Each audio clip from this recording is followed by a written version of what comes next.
Bismillahirrahmanirrahim. Assalamualaikum warahmatullahi wabarakatuh.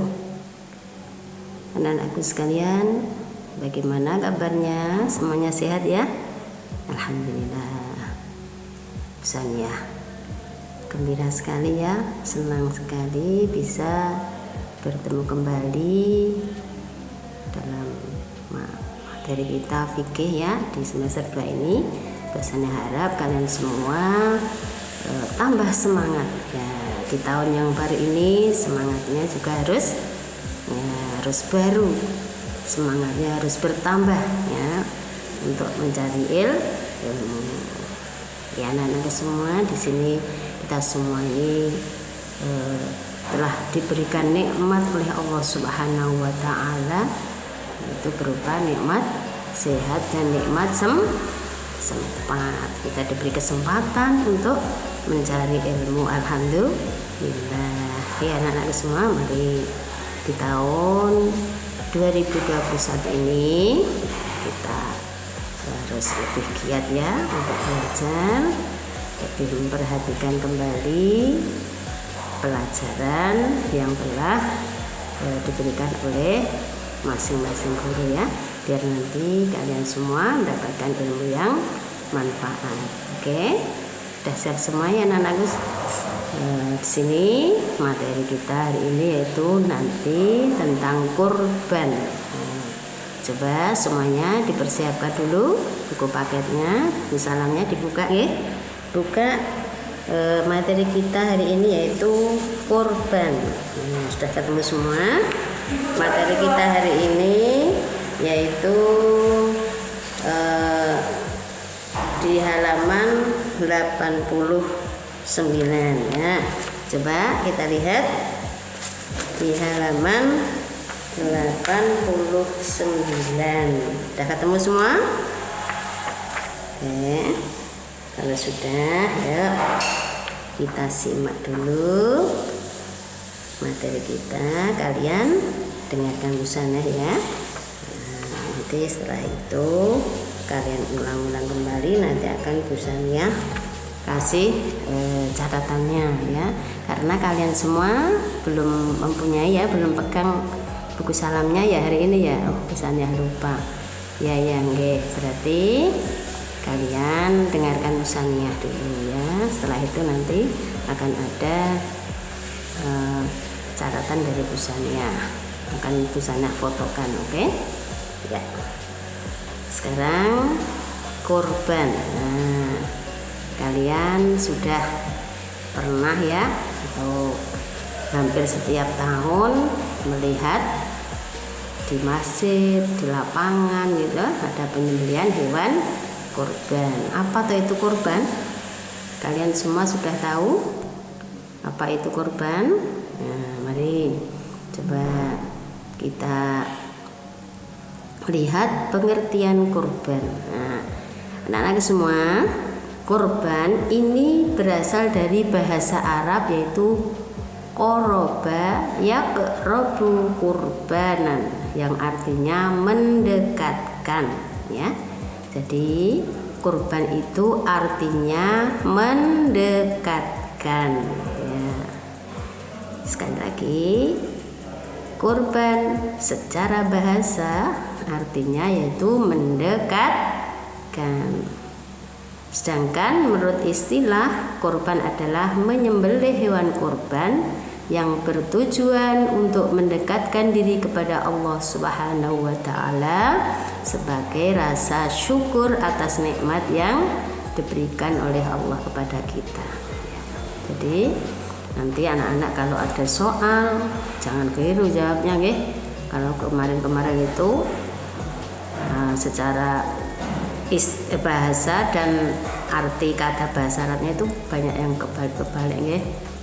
Kalau kurban menurut bahasa itu mendekatkan. Kalau koroba itu artinya itu mendekatkan juga. Tapi kalau pertanyaan apa arti kurban secara bahasa, itu kalian jawabnya jangan koroba yakrobu kurbanan, jangan gitu ya. Nah, kalau ditanya artinya itu ya berarti artinya mendekatkan. Kalau koroba itu bahasa Arabnya ya, asal katanya. Oke. Sedangkan menurut istilah ini agak panjang ya, menyembelih hewan kurban yang bertujuan untuk mendekatkan diri kepada Allah, gitu aja sudah betul ya. Nah, nanti jadi kalau ada pertanyaan apa arti kurban menurut istilah, menyembelih hewan kurban yang bertujuan untuk mendekatkan diri kepada Allah, gitu aja, nanti tidak apa-apa ya, biar nggak kepanjangan. Ini biar kalian lebih paham ya, nanti tidak panjang-panjang, kadang ada yang lupa ya, itu ya, sudah paham semua ya. Sekarang kita lanjutkan, apa toh hukumnya kurban. Anak-anak semua, kurban ini adalah sebuah perintah dari Allah Subhanahu wa Ta'ala. Kita lihat semua di dalam surah Al-Kautsar. Di sini ada perintah Allah yang memerintahkan agar kita semua melaksanakan kurban, yaitu bunyinya fasholli li rabbika wanhar. Fasholli artinya dan laksanakanlah sholat karena Tuhanmu dan berkorbanlah, gitu ya. Jadi anak-anak, berarti kurban ini adalah suatu perintah dari Allah kepada umat Islam. Nah, oleh karena itu berarti kurban ini sangat-sangat dianjurkan bagi orang muslim yang telah memenuhi syarat-syarat ya. Jadi kurban ini hukumnya sunnah muakkad, sunnah yang ditekankan, hampir mendekati wajib ya. Jadi kalau ada orang muslim kok sudah memenuhi syarat, maka hendaklah melaksanakan kurban ya. Selain sunnah muakkad, kurban ini bisa menjadi wajib anak-anak. Kenapa? Nah, ini karena dia telah bernazar. Jadi kurban itu karena dia bernazar. Contohnya gini, aku besok kalau juara 1 aku mau berkorban gitu ya. Jadi ketika benar-benar dia itu juara 1, maka dia wajib melaksanakan kurban gitu ya. Itu contohnya, karena dia sudah bernazar maka hukumnya jadi wajib, bukan sunnah muakkad lagi ya. Tapi kalau kita tidak mempunyai nazar, hukumnya sunnah muakkad gitu ya. Sudah paham anak-anakku?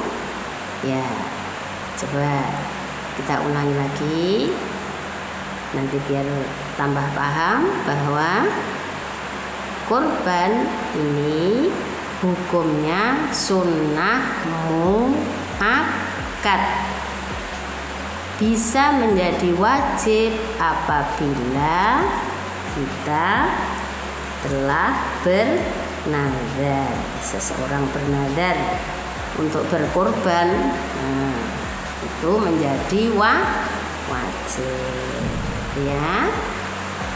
Kita lanjutkan ya. Sekarang waktunya kapan dong ya? Waktu pelaksanaan kurban itu kapan? Nah, kita perhatikan di sini telah diterangkan bahwa waktu melaksanakan penyembelihan kurban yaitu pada tanggal 10 Dzulhijjah dan 3 hari sesudahnya, yaitu pada hari Tasyrik atau tanggal 11 12 dan 13 Dzulhijjah. Ya anak-anak. Jadi waktu pelaksanaannya itu pada tanggal 10 Dzulhijjah. 10 Dzulhijjah itu yaitu pas bertepatan dengan hari raya Idul Adha. Nah, jadi hari raya Idul Adha itu jatuh pada tanggal 10 Dzulhijjah. Ya, jangan keliru nanti ya. Jadi 10 Dzulhijjah itu yaitu pas hari raya Idul Adha. Terus 3 hari berikutnya itu dinamakan hari Tasyrik. Nah, jadi waktunya itu pas Idul Adha sampai hari Tasyrik ya. Nanti kalau ada pertanyaan kapan hari raya Idul Adha itu, tanggal berapakah? Nanti kalian jawab 10 Dzulhijjah. Jangan keliru ya. Terus waktunya 10 Dzulhijjah itu mulai dari kapan? Terus berakhirnya juga kapan? 13 Dzulhijjahnya. Jadi awal atau setelah pelaksanaan sholat Idul Adha. Nah, itu waktu awalnya. Terus berakhirnya yaitu tanggal 13 Dzulhijjah sebelum maghrib atau saat terbenamnya matahari, gitu ya. Jadi waktunya itu setelah melaksanakan sholat Idul Adha sampai tanggal 13 Dzulhijjah sebelum matahari terbenam atau sebelum maghrib gitu ya, biar gampang. Jadi gitu ya anak-anak semua. Jadi tidak boleh selain waktu yang sudah ditentukan itu, nanti sudah bukan termasuk kurban lagi, itu nanti sudah termasuk sedekah. Ya, bukan korban, karena korban waktunya hanya terbatas 10, 11, 12 dan 13 Dzulhijjah, itu pun sebelum matahari terbenam. Nah kok nanti nyembelihnya tanggal 13 Dzulhijjah habis Isya atau jam 12 malam. Nah, itu sudah bukan termasuk korban lagi, gitu ya. Jadi ini harus diperhatikan bahwa waktunya itu hanya terbatas 4 hari, gitu ya. Terus pelaksanaannya itu di mana? Nyembelihnya harus di mana? Nah, ini sebaiknya penyembelihan kurban itu sebaiknya atau diutamakan dekat pelaksanaan sholat Idul Adha, seperti di masjid, di lapangan, dia itu ya yang utamanya. Tapi kalau mau disembelih di rumah boleh enggak? Iya, enggak apa-apa. Mau disembelih sendiri juga enggak apa-apa, boleh-boleh saja ya. Tapi yang utama itu di dekat sholat Idul Adha. Kalau sholatnya di masjid ya berarti di sekitar halaman masjid. Kalau di dalam masjid ya nggak boleh ya toh. Nah itu nanti di sekitar masjid. Kalau di lapangan ya nyembelihnya di lapangan gitu ya anak-anak. Jadi nggak nggak boleh di rumah, nggak boleh. Itu dia nubuk itu cuma di sekitar tempat pelaksanaan sholat, boleh, nggak apa-apa nih. Kan mau disembelih sendiri di rumah juga nggak apa-apa. Gitu ya anak-anak semua, udah paham ya waktunya kapan, terus batasannya mulai awalnya kapan, akhirnya kapan, sudah paham semua? Oke, ya. Sekarang kita lanjutkan ya berikutnya. Sekarang hewan yang untuk korban. Nah, ini apa saja ya hewannya ya? ya anak-anak. Hewan yang untuk korban itu tidak semua hewan bisa untuk korban, ya.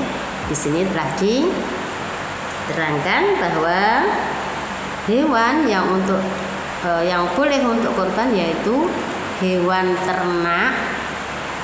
Hewan ternak pun tidak semua hewan ternak atau bahimatul an'am. Bahasa Arabnya hewan ternak itu bahimatul an'am. Itu apa saja hewan ternaknya yang bisa untuk korban? Yaitu yang pertama unta, terus sapi. Jadi ada unta, ada sapi, ada kerbau, domba, dan kambing. Ini jadi ada berapa? Ada 5 hewan yang boleh untuk kurban, itu ada 5. Ya. Jadi tidak semua hewan ternak, ya. Jadi ini sudah ditetapkan bahwa hewan ternak yang boleh untuk korban itu ada 5 tadi, ya.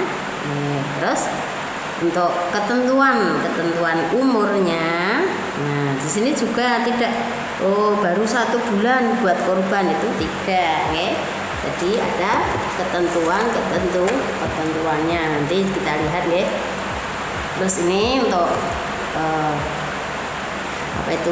kambing maupun domba itu hanya bisa untuk berkorban 1 orang, ya. Tapi kalau 1 ekor sapi, kerbau ataupun unta itu bisa untuk 7 orang. Jadi untuk korban 7 orang. Jadi beli sapi nanti 7 orang itu patungan, dibelikan 1 sapi atau ekor atau kerbau atau unta, ya. Itu boleh. Alhamdulillah, sudah hewan korban yang sudah ditetapkan, sudah paham, ya. Jadi kita anak-anak, ya. Jadi kalau kambing itu hanya untuk 1 orang bisanya. Tapi kalau kerbau, sapi ataupun unta itu bisa untuk berkorban 7 orang. Ya. Sekarang kita lanjutkan kembali. Syarat-syarat hewan yang akan buat korban itu harus ada syaratnya, ya. Di antaranya yaitu 1, syarat-syaratnya yaitu tanduknya baik, tidak patah. Kalian tahu tuh tanduk yang di atas kepala itu, ada tanduknya gitu, ya. Nah, itu tidak patah. Terus yang kedua, terhindar dari cacat. Jadi hewannya itu tidak cacat, jadi harus sempurna. Bagian tubuhnya tidak boleh ada yang cacat. Contohnya buta, terus hewannya kok kurus, tidak ada dagingnya, ya. Itu tidak sah nanti, ya. Tidak sakit dan lain-lainnya, ya. Nah, kondisi badan hewan tersebut tidak ada yang berkurang, gitu, ya anakku semua, tidak ada yang cacat. Terus kalau telinganya sobek juga tidak boleh, itu sudah termasuk cacat, ya. Nah, ini yang penting, ini cukup umur. Nah, ini harus kalian ketahui nanti, ya, umurnya itu berapa sampai berapa yang boleh untuk berkorban. Coba kita lihat, ya.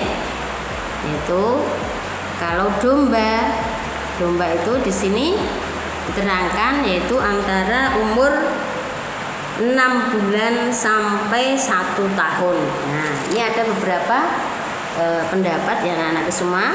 Jadi di lain kitab ada yang 1 tahun masuk 2 tahun. Jadi diusahakan kalau mau kurban domba itu, ya, umurnya sudah 1 tahun, gitu, ya, minimal 1 tahun kalau bisa. Nah, terus domba yang umur 1 tahun ini dinamakan, nah ini dok non apa anak-anak? Nun. Nanti di buku kalian tidak ada nggih, ini busana yang tambah sendiri untuk pengetahuan kalian nggih. Jadi domba itu boleh dikorbankan itu umurnya 6 bulan sampai 1 tahun. Diusahakan 1 tahun paling minimal nggih. Ya. Ini disebut Nun. Terus kambing ini kambing Jawa itu ya. Kambing Jawa ini umurnya 1 tahun masuk 2 tahun. Diusahakan 2 tahun sempurna minimal ya. Jadi ini ada pendapat yang mengatakan bahwa kambing itu 2 tahun masuk 3 tahun. Jadi biar kita ambil tengah-tengahnya ya. Jadi diusahakan 2 tahun minimal. Ini dinamakan ma'zun. Anak-anak ma'zun. Terus untuk sapi atau kerbau ini sama. Sapi, kerbau itu umurnya 2 tahun masuk 3 tahun. Ini dinamakan bakorun atau jamusun. Sedangkan untuk unta, nah ini umurnya paling banyak sendiri ini. Umurnya 5 tahun masuk 6 tahun. Dan ini dinamakan ibilun. Ya. Jadi untuk umur ini sudah ada batas-batasnya sendiri. Jadi anak-anak semua, nanti kalau kalian kebetulan baca-baca buku fikih kok ada domba itu umurnya 1 tahun masuk 2 tahun. Nah itu juga betul ya. Jadi ada beberapa pendapat yang agak berbeda ini memang. Jadi nanti kita ambil tengah-tengahnya saja. Jadi, kalau domba itu ya minimal 1 tahun gitu ya. Kambing 2 tahun. Nah, itu ya, nanti tidak usah bingung. Itu boleh semuanya. Itu ya anak-anak semua. Ya, kita lanjutkan.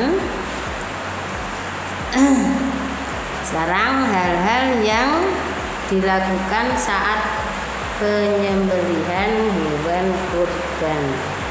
Ini termasuk nanti kesunahan ya. Jadi ini anjuran.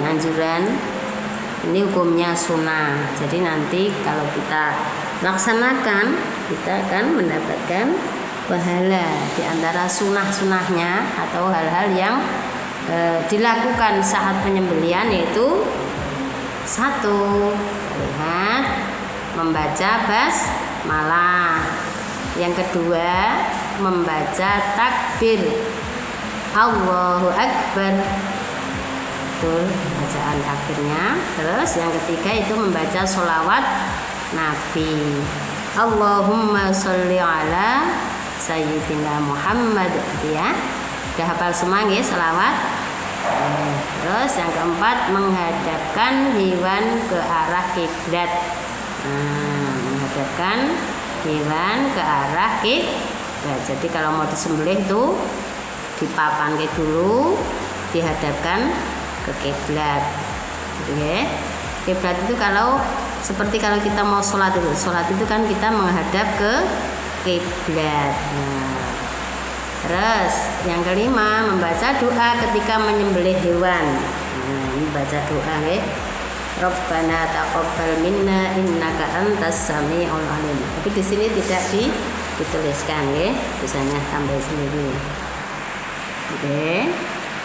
Sudah paham ya anak-anak semua. Jadi ini hal-hal yang dilakukan ini termasuk anjuran, hukumnya sunnah.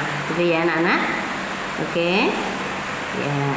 Sekarang kita lanjutkan yang terakhir, hikmah dan keutamaan melaksanakan kurban. Hikmahnya apa ya? Sini dijelaskan bahwa hikmahnya itu di sini ada 6. Nanti kalian perhatikan semuanya nggih, biar nanti kalian tambah yakin untuk berkorban, tambah semangat untuk berkorban setelah melihat hikmah dan keutamaan melaksanakan kurban. Coba kita lihat anak-anak, hikmahnya itu diantaranya satu, mendekatkan diri kepada Allah Subhanahu wa Ta'ala. Ya, jadi dengan berkorban kita bisa lebih dekat kepada Allah Subhanahu wa Ta'ala.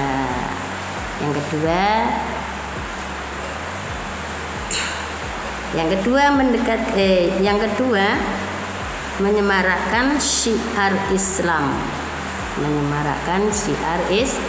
Islam ya, biar Islam tambah ngerembuk, tambah banyak pengikutnya. Nah, terus yang ketiga mendidik ke arah takwa dan mendekatkan diri kepada Allah. Nah, terus terhindar dari sifat kikir dan tamak. Selanjutnya mengharap ridha Allah Subhanahu wa Ta'ala. 6. Menjalin hubungan kasih sayang terhadap sesama manusia. Nah, ini coba kalau dengan adanya kurban, kurbannya disembelih, ini kan kita banyak pada semuanya ikut nimbrung di situ. Nah, jadi akan sesama muslim kita akan saling terjalin kasih sayang, rukun, ya toh. Kalau kita bekerja bersama, nah itu kerukunnya akan terwujud, kerukunan sama manusia. Ya, kita anak-anak ini masih ada satu di sini tidak tercatat di buku salam yang kalian nanti akan dapatkan. Ini yaitu satu hikmah yang sangat luar biasa. Nah, ini yaitu bahwa dengan berkorban besok itu akan mendapatkan tunggangan atau kendaraan ketika melewati Shiratal Mustaqim. Ya. Jadi hewan kurban yang kita kurbankan itu akan menjadi tunggangan kita besok ketika melewati Shiratal Mustaqim. Nah, padahal jembatan Shiratal Mustaqim itu sangat tipis sekali, Nah, diibaratkan itu rambutnya kan kecil sekali, Nah, jadi kalau kita tidak punya amal, tidak selalu berbuat jahat, amal solehnya sedikit atau bahkan dia sering berbuat maksiat, itu akan kesulitan untuk melewati Shiratal Mustaqim. Tapi kalau kita setiap tahun mengeluarkan hewan kurban, nanti akan enak. Nah, kita tinggal naik ke hewan kurban tersebut yang akan menjadi tunggangan kita. Gitu ya. Jadi langsung sampai ke tujuan. Ya, gitu ya anak-anak semua. Jadi hikmah yang terakhir ini, nah, ini bisa membuat kita semangat untuk berkorban. Anak-anakku semua juga di sekolah karena masih kecil ya, diajarkan untuk latihan korban, ya tak? Setiap tahun kita melaksanakan korban di sekolahan, kecuali tahun kemarin itu latihan kemarin karena sedang ada pandemi, jadi anak-anak tidak melaksanakan kurban di sekolahan, itu diadakan karena ya situasi. Tapi untuk sebelumnya anak-anak sudah ya latihan kurban semua, iuran ada yang 100.000, ada yang 200.000, ada yang 50.000, ya itu semua latihan agar kita besoknya itu bisa berkorban. Besok kalau sudah dewasa, sudah kerja, sudah mempunyai hasil. Nah, anak-anak jangan lupa untuk berkorban karena manfaatnya Masya Allah, Nah, tadi banyak sekali hikmah atau manfaatnya, ya. Gitu ya anak-anak semua. Udah paham semua nggih? Kalau mau nabung buat kurban dari sekarang juga enggak apa-apa nggih. Satu hari 1.000 gitu boleh. Terus selanjutnya materinya kurban hari ini sudah selesai nggih. Mari. Oh iya, ini ada tugas dulu. Tugas rebusannya ini nanti kalian kerjakan. Terus besok dikumpulkan ketika ada penugasan dari wali kelas nggih. Jadi enggak usah difoto aja, enggak usah dikirimkan busanya, besok aja langsung dikumpulkan ya. Oke nggih? Oke. Nah, ini penugasannya nggih. Kan anak semua. Karena materi kita hari ini sudah selesai. Alhamdulillah ya. Saya doakan semoga kalian semua selalu sehat.